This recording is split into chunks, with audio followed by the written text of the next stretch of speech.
and welcome to a place where history is alive and ideas still whisper. Today, we open the door to a conversation beyond time. Within each of us, there resides not one mind, but two. One speaks in whispers, a voice of immediate intuition, quick and certain in its judgments, drawing from a lifetime of stored impressions. The other speaks with careful deliberation, a voice that weighs, calculates, and reasons, but is often slow to act and easily fatigued. Most of the time, we are unaware of the silent dialogue between these two selves, believing we are driven by a single, coherent will. But what if these two minds are not always in harmony? What if the fast, intuitive mind, while efficient, is also prone to systematic errors, to biases that subtly steer our decisions without our knowledge? Our guest today is the man who pulled back the curtain on this intricate internal theater, revealing the unseen forces that shape our judgments, from the smallest daily choice to the most profound life decision. Brief biography. Born in Tel Aviv in 1934, Daniel Kahneman was a psychologist who would fundamentally change the way we understand human judgment and decision-making. His early life was shaped by the challenges of living in occupied France during World War II, an experience that ignited his lifelong curiosity about the human mind and its capacity for both prejudice and resilience. After immigrating to Israel, he earned his psychology degree and later his PhD from the University of California, Berkeley. His most influential work began with his collaboration with the late Amos Tversky, a partnership that explored the cognitive biases and heuristics that govern our choices. This groundbreaking research formed the basis of prospect theory, a cornerstone of behavioral economics. For this work, Kahneman was awarded the Nobel Memorial Prize in Economic Sciences in 2002, despite not being an economist. His legacy is one of bridging the gap between psychology and economics, making the hidden imperfections of the human mind a central topic of study. Welcome to a conversation that challenges our very notion of rationality.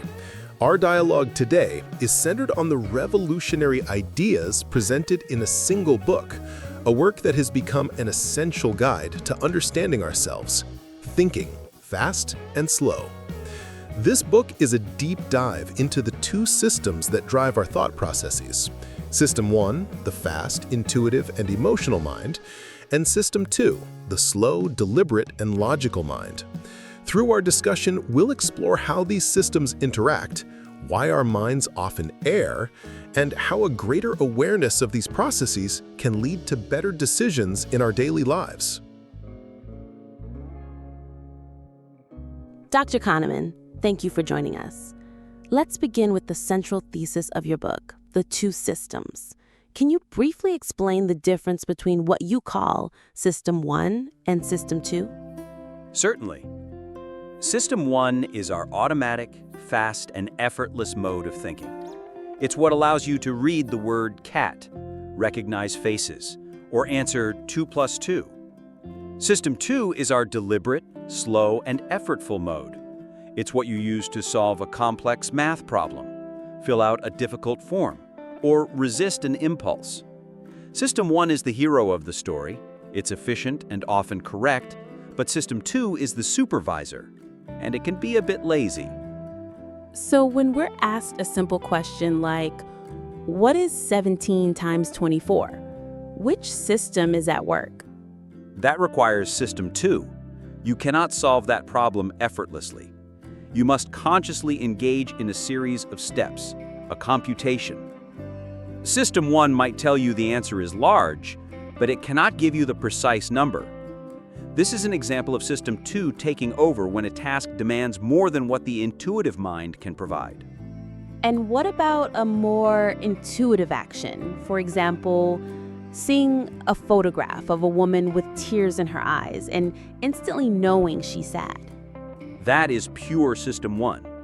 The emotional recognition is automatic and instantaneous. You don't have to think about it, you just know. System 1 constantly generates impressions, feelings, and intuitions for System 2 to consider.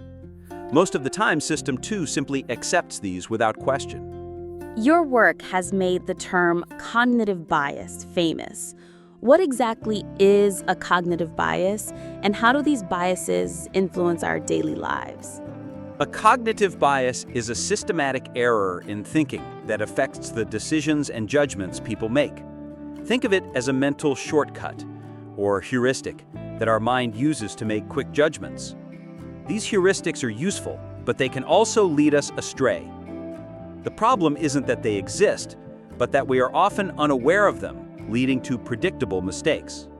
Let's discuss a specific example, the anchoring effect. Can you explain how it works? The anchoring effect is a cognitive bias where an individual's decisions are influenced by an initial piece of information, or an anchor.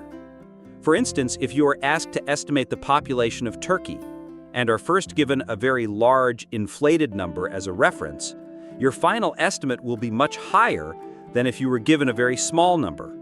The first number, even if it's irrelevant, anchors your judgment. And another common bias is the availability heuristic. How does that affect our decision-making? The availability heuristic is a mental shortcut that relies on immediate examples that come to a given person's mind when evaluating a specific topic, concept, method, or decision. If you can recall a terrifying plane crash you saw on the news, you might judge air travel as more dangerous than it is, even though statistically it is very safe. The vividness of the memory makes it available, causing you to overestimate its frequency. And what about the planning fallacy, a bias that seems to affect all of us? The planning fallacy is our tendency to underestimate the time, costs, and risks of future actions, and at the same time, to overestimate the benefits. We focus on the best-case scenario and ignore past failures. This is a classic example of System 1 optimism overriding the more cautious calculations of System 2. It's why so many projects, from personal tasks to large-scale construction, run behind schedule. So is the message of your work that we should simply trust our intuition less and be more rational? Not at all. The aim is not to eliminate intuition, which is often brilliant and essential. The goal is to learn to recognize the situations where our intuition is likely to fail, and to slow down and engage System 2. It's about a wiser use of both systems, not a rejection of one in favor of the other. Dr. Kahneman, you've witnessed an explosion of information and digital distraction in recent years.